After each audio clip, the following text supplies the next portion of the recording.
Hello. হ্যাঁ, আসসালামু আলাইকুম। ওয়ালাইকুম আসসালাম। কেমন আছো? স্যার ভালো আছি, আপনি কেমন আছেন? Oh হ্যাঁ, my আমিও God! ভালো আছি।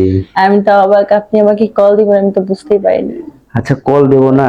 তোমার সাথে আমার সম্পর্কটা তো আর আলাদা হয়ে যায় নাই যে কল দেব না? আলাদা হবে কেন? শুরুই তো করলাম না এখনো। কেন? কেন বলে? শুরু তুমি কি করলাম? তুমি কি বোঝো না? তোমাকে ফোন দিয়েছি কি কারণে? তোমার সাথে কেন কথা বলি? বুঝি না আবার আমি কি নাবালক নাকি? আপনি আমাকে লাইক করেন, ভালো লাগে আমাকে আপনার। তাই? এজন্যই ফোন দিয়েছেন। তাহলে তবে তুমি আমি একটু অবাকই হয়েছিলাম। তুমি অবাক হয়েছো? আমি তো ভাবতেই পারিনি হুট করে একটা কল চলে আসছে। তাই? ধন্যবাদ আপনাকে আমাকে স্মরণ করার জন্য।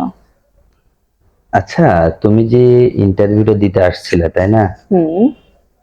তুমি সব কাগজপত্র ফেলে রেখে চলে গেলে তুমি চাকরি করবা বলে। কেন এখনো আসতেছো না যে? আসলে একটু বাসায় প্রবলেম হচ্ছিল, এই কারণে আর যোগাযোগ করতে পারিনি।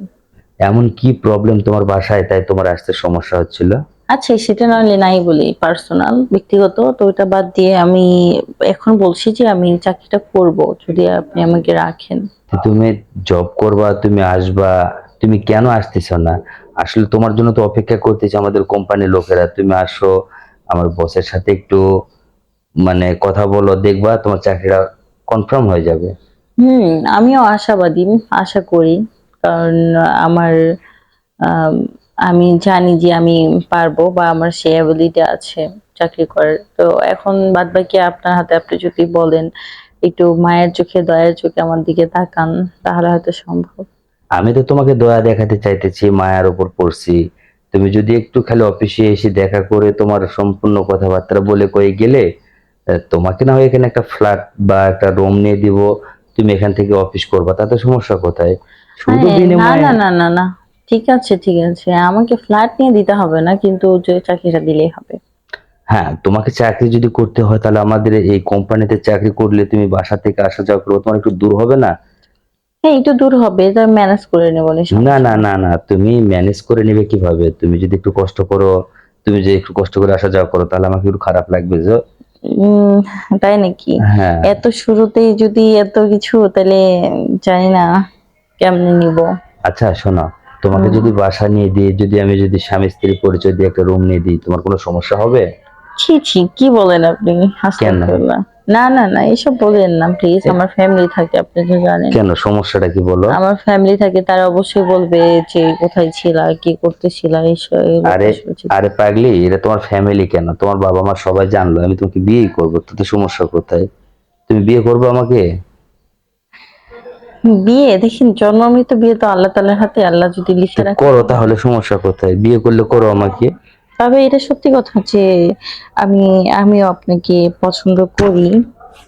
তো পছন্দ করো তাহলে দুজনের মাঝে একটু বিয়ে হয়ে যাক, সমস্যা কোথায়? আচ্ছা, কয়বার বিয়ে করবেন? হ্যাঁ, কয় কয়বার বিয়ে করবেন? তোমাকে জব দিব, তুমি চাকরি করবা, আর একটা ফ্ল্যাট নিয়ে দিলে, স্বামী স্ত্রী পরিচয় দিয়ে দুজনে থাকলাম, বিয়ে শাদী করে নিলাম পরে, তার সমস্যা কোথায়? হুম, বলো। দেখি কপালে কি আছে। কেন এত সুখ। কপালে কি আছে এখন যদি তুমি। স্যারের অফিসে চাকরি নিতে গিয়ে স্যারকে বিয়ে করা, এটা একটা কত বড় একটা বিষয়, ভাবছেন আপনি? এখন তুমি যদি সবকিছু শেয়ার করে নাও তাহলে তো তোমার জন্য ভালো। কেন তুমি এরকম করতেছ? এটা একটা ভালো ইয়া না? বলো। হুম, দেখি, আমার তো ইচ্ছা আছে চাকরি করার, আর করতে হবে সেক্ষেত্রে। আর বিয়েটা যেটা বলেছেন ওটা আল্লাহ তাআলার হাতে।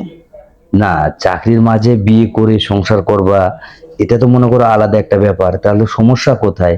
তাতে তোমার ফ্ল্যাট ভাড়াও দিতে হচ্ছে না, তোমাকে বাজার সদাই করতে হচ্ছে না। জাস্ট শুধু খালি রান্না বান্না করবো, দুজনে দুজনে থাকবো, তুমি খাওয়া দাওয়া করবো, আমি খাওয়া দাওয়া করবো, দুজনে দুজনে ভাবে অফিসে চলে যাব, এইটাই তো। আচ্ছা, আমি একটু ভেবে দেখি। হ্যাঁ, এতগুলা বিষয় তো, এটা তো আর এক দুই দিনের না। আমি চাচ্ছি যে যদি কোনো সম্পর্ক হয়ে থাকে সেটা দীর্ঘদিনের এবং সারা জীবনের হোক। আরে সারা জীবনের জন্য তো আমি তোমাকে নিয়ে রাখতে চাইতেছি, তাতে সমস্যা কোথায় তোমার? তাহলে ওকে, ঠিক আছে। তুমি ওইটা নিয়ে টেনশন করো না যে তোমার চাকরি হবে না বা হবে, তুমি থাকবা কি, খাবে কি, তোমার স্যালারি যেটা সেটা তুমি তোমার ফ্যামিলিতে পাঠাই দিবা। আমি তো বলি নাই যে তুমি টাকা আমাকে দিবা কি ভালো কি মন্দ। তাহলে শুধু আপনার সঙ্গে থাকতে হবে, খাইতে হবে, রান্না বান্না করতে হবে, এটাই? হ্যাঁ, এইটুকু তো তোমার অফার, তাতে তোমার তো লস না। আচ্ছা ঠিক আছে, এখন সেটা যদি আমি নিলাম। তার উপর বলবো যে এটা আমার সৌভাগ্য যে আপনি আমাকে এত আপন করে নিতে চাচ্ছেন। তুমি একটু জিনিস চিন্তা করে দেখো, তোমার এই অফারটা কেমন লাগলো বলো। মোটামুটি ভালো। ভালো না? তো এই জন্য বলছিলাম যে আমি তোমাকে সবকিছুতেই এড়িয়ে মানে চলবা বা সবকিছু এড়িয়ে এড়িয়ে থাকবা তা তো না, তুমি আমার সাথে সবসময় অ্যাক্টিভ হয়ে থাকবা। তোমার যখন যা প্রয়োজন আমি তোমার সব কিছু মিটে দেব। তোমার যাও যখন যা লাগবে সেটাও আমি দেব, ঠিক আছে? আচ্ছা, ওকে, ঠিক আচ্ছা আছে। ওকে, তাহলে ওই আল্লাহ কথাই হাফেজ। রইলো। আল্লাহ হাফেজ।